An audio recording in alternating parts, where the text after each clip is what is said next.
On accélère la victoire. Asalaamaaleykum mbokki Parcelles. gaañi ne ngeen Diomaye mooy Sonko. Sonko mooy Diomaye. waaye Amadou du Macky de. Macky du Amadou de.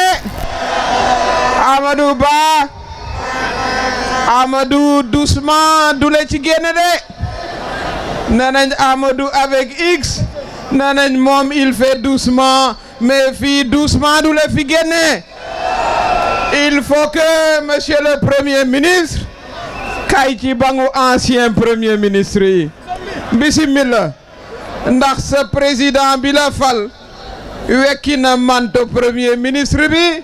kon da ngay wàcc fii ci géew bi. da ngay wàcc ci géew bi. wax ak ñun nag ñu laaj la. parce que gars ñi nee nañu. say koppar nag dafa xaw a sakkan. foog nga wax ñu koppar yooyu. en tant que fonctionnaire. nu koppar yi demee. foog nga wax ñu ko fii. na nga jël micro def sa déclaration de patrimoine. parce que gars yi nee nañ ay milliards nga am.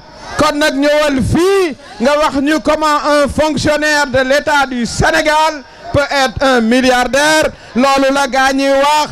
parce que nag sunu candidat te nga xam ne Ousmane Sonko moo ko joxoon muy Diomaye Bassirou Faye bu ñëwee njuuj njaaj yi ak scandalu milliards yi loolu day jeex ku ne dal di leeral nag sa alal fi nga ko jëlee. kon monsieur l'ancien premier ministre wax ñu alal ji nga ñuy wax ndax am na wala amul. waaye nag bi ñu gisee kër gu yanji ji ascenseur bi di yéeg ca kaw jàpp naa ne loolu caaxaan tabaxu ko. loolu caaxaan tabaxu ko ak milliards yeeg centaine de millions yi foog nga ñëw fii ci kanamu askan bi wax ñu fu alal bi jóge.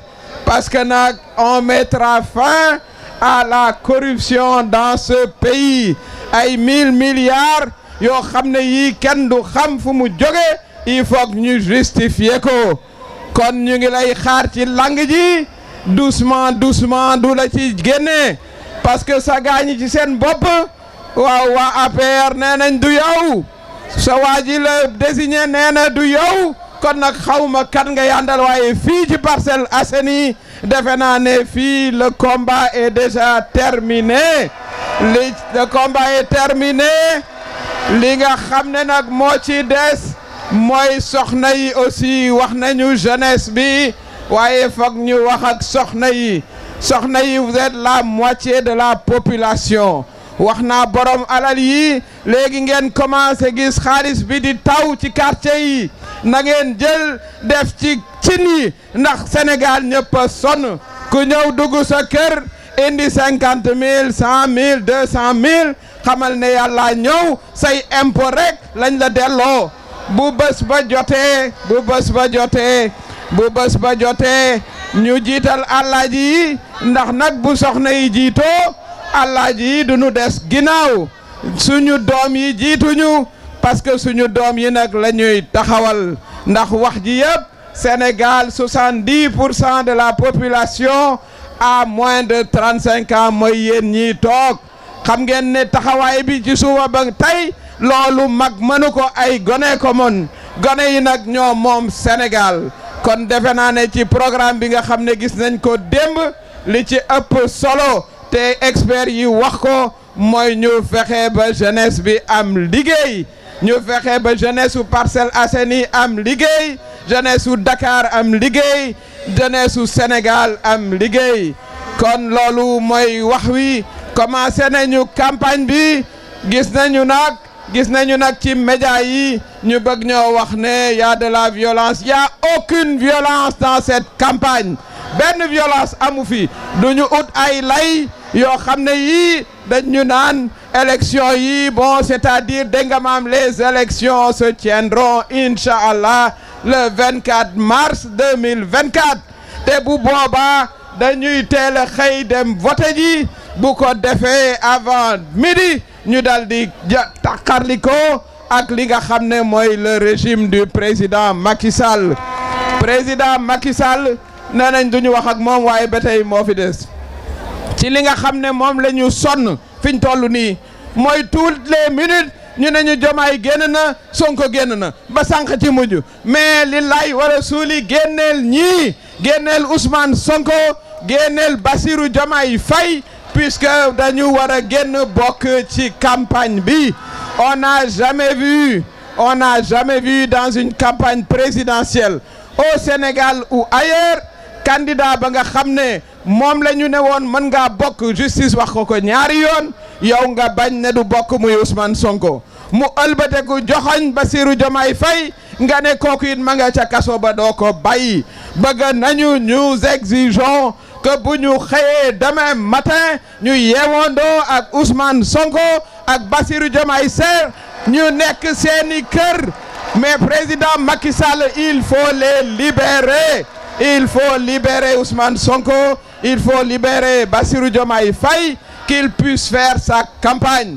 Babacar Diagne yow la ñuy mujjee waxal yow yaa yor CNRA depuis temps wu Ablaye Wade depuis temps wu defe naa ne sax Abdou Diouf yaa ngi fi ba tey yow régime bu ñëw ànd nga ak moom waaye li ñu la bëgg nga def mooy nga passé suñuy émission wu candidat nga passé lii ngay def nii naan la RTS du wane message wu Bassirou Diomaye Faye tegoo ci benn loi kenn musul a gis nga ne candidat bi tëj naa ko kaso ki koy représenté bëgguma ko gis ci télé bi mais loolu fan lañ ko mës a gisee dans quel pays au monde il faut revenir à la véritable démocratie loolu nag président Macky Sall mooy sa mujjeeli responsabilité à la tête du pays bëgg nañ la wax nañ la ne demain matin càppantati naga libéré Ousmane Sonko libéré Bassirou Diomaye Faye ñu ànd ak ñun ci campagne bi ñu gagné dès le premier tour en attendant Amadou Ba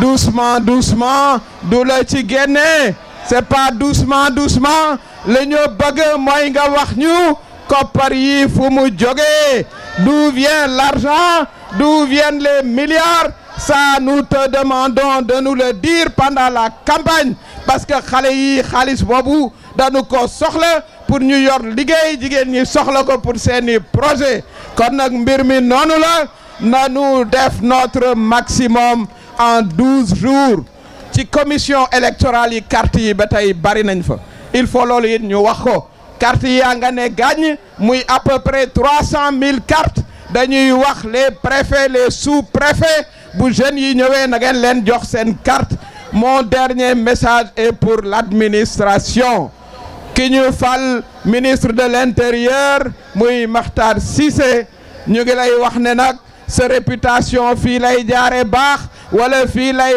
jaare yàqu ba faw xam nañ la nag xamaluñ la lu jubadi la ñu exiger ci yow mooy des élections claires et nettes na nga joxe des instructions yu jaar yoon au niveau des sous-préfets des préfets kan na bañ a nangu ay instructions yu jógee ci Macky Sall mi nga xam ne mandaam jeex na ndax boo duggee ci campagne électorale fa nga jëm mooy fal un nouveau président kon nag maintenant c'est un tigre en papier amatul lu ngeen di ragal ci un tigre en papier yéen l'administration def leen seen liggéey jox leen xale yi seeni carte d'électeur ngeen encadrer aussi la jeunesse le dernier message c'est en direction des forces de sécurité tey def nañu suñu caravane dans tout Dakar il n'y a eu aucun problème vous avez encadré les caravanes continuez leen di ko def loolu mooy seen warugar ñu nag bien entendu fi ñuy terminer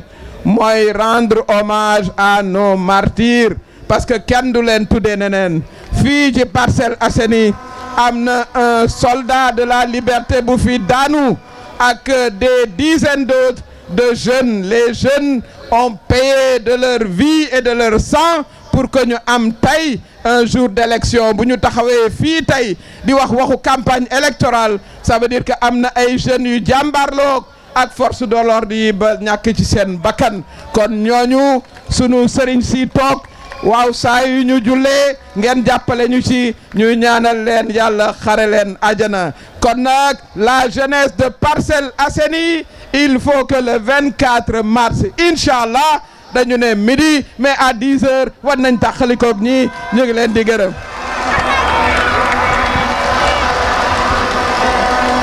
Merci.